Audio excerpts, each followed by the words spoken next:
Hey creators, my name's Sophia, and today we're going to make a really fun demo about integration.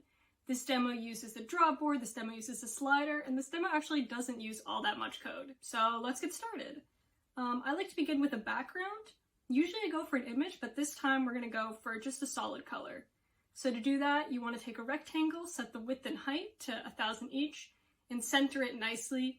I put the top left corner in the top left, but you could also change the origin to the center and do it that way.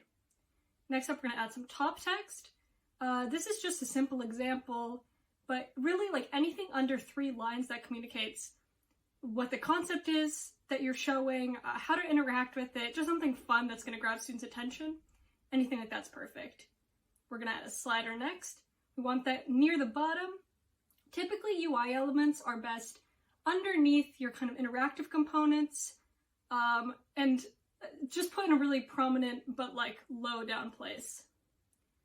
I'm going to have the number of rectangles controlled by the slider here, and above that we're going to have a board displaying a curve and a bunch of rectangles underneath it. And then by adjusting this slider, we can move through the different numbers of rectangles. I guess this is more of a Riemann sum experience, but you'll see how a different number of rectangles kind of estimates the space under a curve to varying degrees of accuracy. All right, so time for the code. We're going to do this on frame because we want to update constantly. And I'm going to start by creating 3 variables. I, which we're going to use to loop through our 4 loops, x and y. And the x and y coordinates are going to be used in 2 places.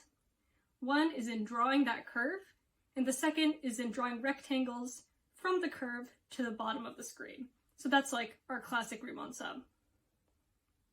Here I'm looping from the very beginning to the total width, and at each interval in there, so it's just going to be every whole number between 0 and the width, I'm going to draw a circle. So the x-coordinate's just going to be at that, thing I was looping through, and the y-coordinate is going to be our formula for our curve. In this case, I just want something that's kind of going upwards like so, and then I'll be able to use that same y-coordinate later when I'm drawing my rectangles. Here I'm going to do fill oval. That's going to create a bunch of little circles, and you put a bunch of little circles in a line, and that's just going to look like a smooth curve. But my x and y, we'll do 10 for the width, and there it is, looking great.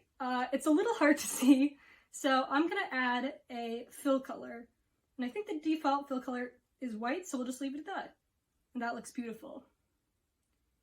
All that's left is to draw these rectangles. So again, I'm going to use I to loop through, and this time instead of going from 0 to width, we're going to go from 0 to the value property of our slider.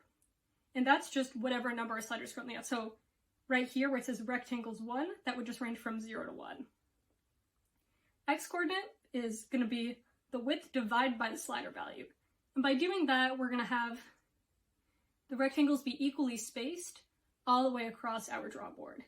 And we're going to say times I, so that it's not, a bunch of rectangles at that same exact spot, but instead every time we loop, it'll move it further and further to the right.